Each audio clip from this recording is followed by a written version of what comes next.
And a good Tuesday to you. The Mariners continue their homestand with the White Sox in town tonight. If Seattle wants to continue chasing down Houston in the American League West and solidify itself as a potential playoff team, they need to win the games they should. That includes the White Sox. They struggled to a 42-70 season record with only the Rockies worse in baseball.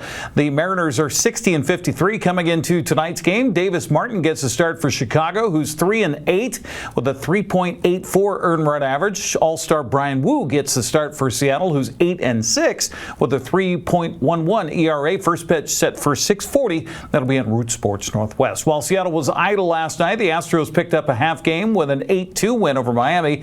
Texas's Josh Young walked it off with a 3-run homer in the bottom of the 10th to beat the Yankees 8-5. The Angels topped Tampa Bay 5-1. Boston remained hot with an 8-5 win over Kansas City and leads for the top wildcard playoff spot. Yankees loss drops New York into a tie with Seattle for the second and third wildcard playoff spots. Cleveland topped the Mets in 10 innings 7-6 to remain 2.5 games back of the final wildcard playoff spot. Well, as the Seahawks continue training camp at the Virginia Mason Athletic Center in Renton, the defense continues to make strides under second-year head coach Mike McDonald. Boye Mafe is in his 4th season in Seattle, says the camaraderie between seasoned veterans, free agent transfers, and rookies is building daily. I feel pretty good, honestly. There's the thing about it is now we're a second year into that defense, and I feel like the thing is last year you saw what we started to do at the end of the year and how we started to pick up, and after the season going into OTAs and going into this part of camp, now we're picking up where we left off and getting that gel, getting that understanding, really just making sure that we are all on the same page. Year 4 is just to keep developing my game. You'll never have all the answers, so every day, every time I come out here, it's what can I work on and how can I get better and how can I make my game better, and just understanding that. On top of that, creating that relationship with my teammates. Sometimes what I do on the field may not complement my teammates, so making sure that we both are on the same page and that we can work in one accord. Seattle will host former coach Pete Carroll and the Raiders on Thursday night in the first preseason game for both teams. Mafe says he looks forward to seeing the coach who drafted him 4 years ago.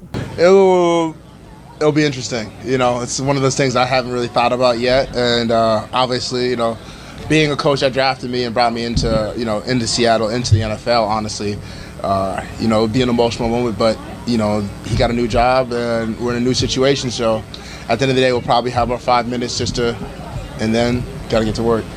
Seahawks and Raiders kick off at Lumen Field Thursday night at 7 o'clock. That'll be on King 5 TV. The Wenatchee AppleSox exploded for 13 runs on 22 hits last night in a series-opening win at Kelowna. According to our good friend Joel Norman, Elijah Pelayo and Noah Fields both had big nights for Wenatchee in the 13-3 victory. For the third time this season, the Wenatchee AppleSox topped 20 hits as they picked up a 13-3 series-opening win against the Kelowna Falcons on Monday night at Elks Stadium. Noah Fields and Elijah Pelayo keyed the offensive outburst as they both recorded 4 hits in the game, with Pelayo driving in 3 runs and Fields plating 2 of his own. Wenatchee picked up its 29th victory of the season and hit double-digit runs for the 12th time as they picked up the 10-run win against the Falcons to open up a 3-game set.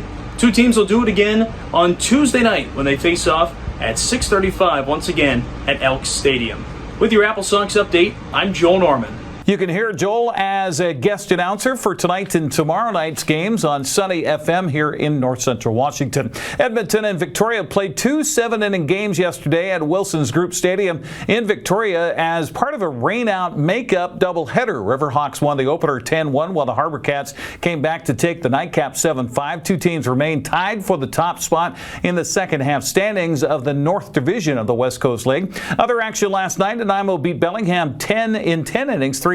Kamloops got by Port Angeles 2-1. Portland teed off against Corvallis 15-7 and is just 1 win away from breaking the WCL record for wins in a season. Ridgefield beat up Yakima Valley 12-2. Bend got by Cowlitz 10-5. Marion Berries won a non-leaguer against the Dub C Fish Sticks 6-3. If Edmonton knocks Victoria off the next couple of nights while the AppleSox sweep in Kelowna, Wenatchee and the Harbor Cats would finish with the same record. The tiebreaker in that scenario goes goes to Wenatchee as they beat Victoria 4-2 during the regular season. The AppleSox would then be the number 3 seed heading into the playoffs. That would mean Wenatchee would host Edmonton for a first-round playoff game Friday night at 6:35. If Victoria defends its home field the next couple of nights and finishes with the second half North Division title, Sox would host Bellingham on Friday night. You following all that? Well, several weeks ago, NCWLIFE Channel met up with BJ Kuntz, who returns as Wenatchee's athletic director this fall. After spending 4 years as the associate director of the WIA and a couple of years as the athletic director at Renton High School, Kuntz says it was time to come home. A little bit of everything. I worked here for a long time, as you know. Come back. I was so excited to return to Wenatchee in my first stint and teach and coach and just live the dream of the things that I had, honestly, since 7th grade. I knew I wanted to be the athletic director, right? So I did all of those things, and I had hit that spot in my career where I just felt like there's a lot out there, and I wanted to go learn and grow and explore other things that were really important to me in athletic management and leadership. And, I needed to go do that. And then I got to the point where the same thing that pulled me here as a professional pulled me right back, which is beautiful community. I have a lot of family here. And then if I'm going to work as hard as I'm going to work, I want to do it in the kids that are walking the same halls that I did all of those years ago.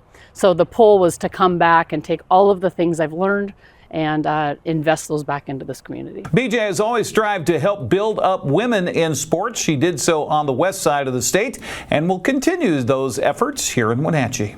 I don't think my foundation of who I am and what I believe back then is any different than who it is now.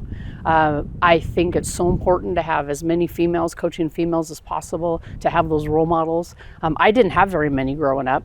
But the one that I did have in Tracy Reese, who's still around town, right, was so influential that I want every kid to have that opportunity. I've also had this opportunity to dive into women and wellness. So in my previous job, we started doing girls in sport events, learn about wellness, learn about healthy eating, learn about how to not beat yourself up so much, like just really diving into the whole student athlete around females. And those are the things that I'm really excited to bring here to Wenatchee, that I've had the opportunity to meet and engage with some really amazing organizations around our state that I think we have the opportunity to bring that here. First move for Kuntz, now that she's back at Wenatchee High School, was to hire co-head coaches for the girls' slow pitch softball team. Bob Sanford and Taylor Files will share the duties on an interim basis this fall, taking over a program that has been to the playoffs in 2 of the first 3 seasons of its existence.